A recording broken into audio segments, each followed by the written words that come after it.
గౌరవనీయులైన భువనేశ్వర్ గారికి, home minister గారికి, వేదిక మీద ఉన్న పెద్దలందరికీ, ఇక్కడ విశాఖపట్నం నుండి వచ్చిన ప్రజలందరికీ నా మనస్ఫూర్తిగా నమస్కారం చెప్తున్నాను. నాకు ఈరోజు చాలా సంతోషంగా ఉంది. తలస్మేనియా అన్నది ఒక జెనెటిక్ డిసార్డర్. ఓకే, తో ఇది ఎవరైతే అనుభవిస్తారో వాళ్ళకే తెలుస్తుంది.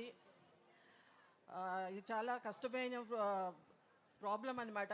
ఒక కిలాడిగా, క్రీడాకారిణిగా నాకైతే ఛాలెంజెస్ చేయటం, వాటిని అధిగమించడం, గెలవటం అంతా నాకు చాలా ఇష్టం. కానీ తలస్మేనియా అన్నది చాలా చాలా పెద్ద ప్రాబ్లం అన్నమాట. ఇది మన రాష్ట్రంలో కూడా కాకుండా మిగతా రాష్ట్రాల్లో కూడా ఉన్నాయి. కానీ మన రాష్ట్రంలో ఈ అవేర్నెస్ రన్ చేయటం చాలా సంతోషంగా ఉంది. ఈ రన్నకి నన్ను ఎన్టీఆర్ ట్రస్ట్ తరపు నుంచి భువనేశ్వరం గారు నన్ను ఇన్వైట్ చేయడం నాకు చాలా చాలా సంతోషంగా ఉంది. అదే కాకుండా ఇది ఎన్టీఆర్ ట్రస్ట్ అంటే ఓన్లీ ఒక ట్రస్టే కాదు, దీంట్లో చాలా చాలా సమాజానికి ఉపయోగపడే మంచి మంచి కార్యక్రమాలు చేస్తున్నారు. ఇప్పుడు పేద పిల్లలకి మంచి ఎడ్యుకేషన్ ఇవ్వడం, మంచి ఎడ్యుకేషన్స్, ఈ ఎడ్యుకేషను, గ్రంథాలయాలు ఇవన్నిటిని స్థాపించడం, మహిళల్ని ప్రోత్సహించడం, చిన్న చిన్న ఉపాధులను కల్పించి వాళ్ళు కాళ్ళ మీద వాళ్ళు నిలబడేటట్టు చేయటం, ఆ తర్వాత మెడికల్ క్యాంప్స్ అనౌన్స్ చేయటం, ఉచిత అన్ని టెస్టులు ఉచితంగా చేయటం, అది కంటి టెస్టులు కానీ, బ్లడ్ టెస్టులు కానీ, ఆ తర్వాత బ్లడ్ డొనేషన్ క్యాంపులు కానీ, ఆ తర్వాత ఈ తలస్మేనియా జాబ్తో బాధపడిన వాళ్ళకి ఉచిత మెడిసిన్స్, వాళ్ళకి టైంలీ రత్తడి మార్పిడి, ఇలాంటివి చాలా మంచి ప్రోగ్రాములు చేస్తున్నారు.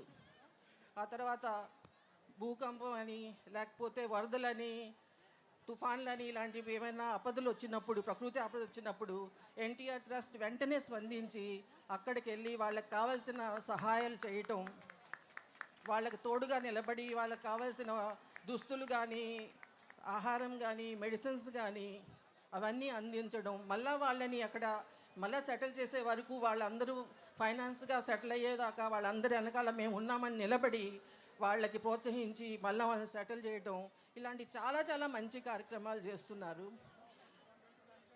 ఆ తర్వాత ముఖ్యంగా నేను చెప్పడం ఏంటంటే, తలస్మేనియా అన్నది ఒక జెనెటిక్ వ్యాధి. ఈ అవేర్నెస్ వల్ల ఎవరైతే ఈ వ్యాధితో బాధపడుతున్నారో వాళ్ళకి మంచి ప్రయోజనం జరగాలని నేను కోరుకుంటున్నాను. ఈ వ్యాధిని అంత తొందరగా మనం గుర్తిస్తే వాళ్ళకి ట్రీట్మెంట్లో అంత ఎక్కువగా ఫలితం దక్కుతుంది. మీరందరి సహాయాలతో, సహకారంతో ఎన్టీఆర్ ట్రస్ట్ బాగా ఈ ప్రోగ్రాన్ని ముందుకు తీసుకెళ్ళాలని, ఇలాంటి జబ్బు నుంచి మనం తొందరగా కోలుకొని హ్యాపీగా అందరూ ఉండాలని మనస్ఫూర్తిగా కోరుకుంటున్నాను. ఇలాంటి మంచి ప్రోగ్రానికి నన్ను అతిథిగా పిలిచినందుకు మేడం గారికి, భువనేశ్వర్ మేడం గారికి మళ్ళీ ఒకసారి మనస్ఫూర్తిగా ధన్యవాదాలు తెలుపుకుంటున్నాను. జై Hind. Thank you so much ma'am. ఈరోజు